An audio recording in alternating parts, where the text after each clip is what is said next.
Hello everybody and welcome back to another video. Today we're going to be discussing about the Denver Broncos draft and whether or not it was a good draft. So let's get right into it. Alright, we're starting with round 1, pick 9, Patrick Surtain II. I'll give this one a grade of B+, because he is just the best cornerback in the class by far. He's the most pro-ready cornerback in the class. He's super fast. He makes great decisions on the field. He's very smart. And he will be good for a very long time. This guy is great for the Broncos rebuild. But he's not really a necessary position for the Broncos right now. And in my mind, we have the best supporting cast in the NFL. The best supporting cast. We get a quarterback and we will win everything. And Justin Fields was available. He's going to be amazing. But we passed up on him. And I'm not dissing Patrick Surtain. Patrick Surtain's amazing. He's really good. But Justin Fields would have just been so much better for this team. Same with Micah Parsons. If we passed up on Justin Fields, Micah Parsons would have also been a little bit better for the team. Especially considering we just signed Ronald Darby and Kyle Fuller. So, even though Patrick Surtain's skill is an A+++, the fact that we passed up on Justin Fields or Micah Parsons brings it down to a B+.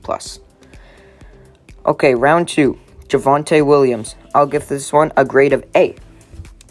Denver released Phillip Lindsay in the offseason, so this guy's a great replacement for him. He also has potential to be the best running back in the draft because coming into the NFL with running backs, you have no idea. This guy has got a 50-50. He could be amazing or he could be a bust.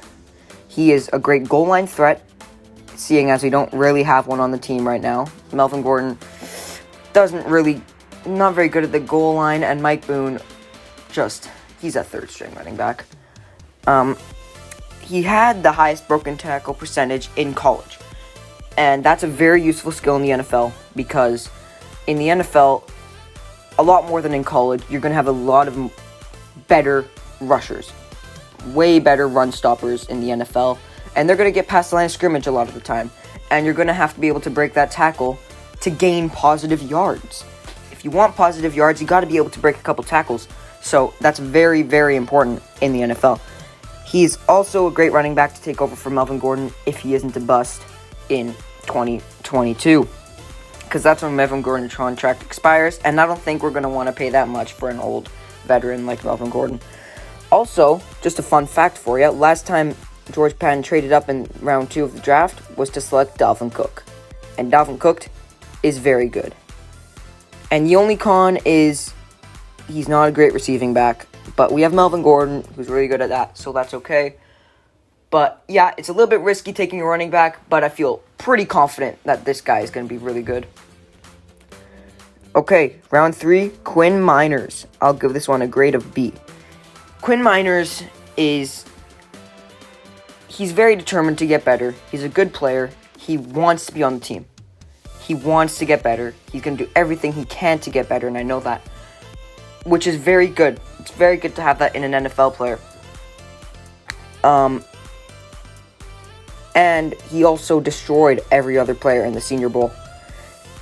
Also, to top that off, he's a huge guy, super strong, and he's got the best swagger in the league with the belly of the beast. But he's got a couple cons, and there's one big one. That is, he played for a D3 college. And if you know anything about college tiers, D3 is not as good as D1, which is where most pass blockers or O-linemen come from. People like Rashawn Slater came from a D1 college. People like, what's his name? Sorry, I forgot the Lions draft pick.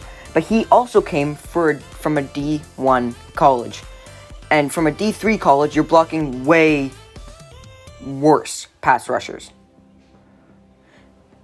I'm telling you now, if it wasn't for the Senior Bowl footage of him absolutely destroying all the top pass rushers, I don't think this guy would be a round 3 pick. I think he'd be like a round 7 pick. But with that footage, we can believe that he will be very good, but it's just a very big risk. That's why I'm giving it a grade of B, even though I really like the guy. And then our third pick Our second pick in the third round is Baron Browning. I'm going to give this an A+. Because this guy, although he wasn't the best linebacker in this draft, by far, was a great steal at the end of the third round. Great steal at the end of the third round. Even though this guy isn't the best, he's still going to make improvements on our roster, and that is what matters the most. So, to get an improvement on the roster in the end of the third round, who can make an impact at the beginning of the season, and I believe he can, that's very good, that's very important, and that's why I'm giving it an A+. And my overall draft grade for this year's draft is, sorry about that, that's a loud car, is an B+. B+ because, well, that's the average of everybody we drafted and all the important players we drafted. So, Broncos get a B+ on this draft, and I'm happy with that, and I hope you are too, Broncos country. Thanks for watching. If you liked the video, then leave a like. And if you want to see more videos just like this one, then consider subscribing to the channel for a whole lot more just like this. Thanks for watching.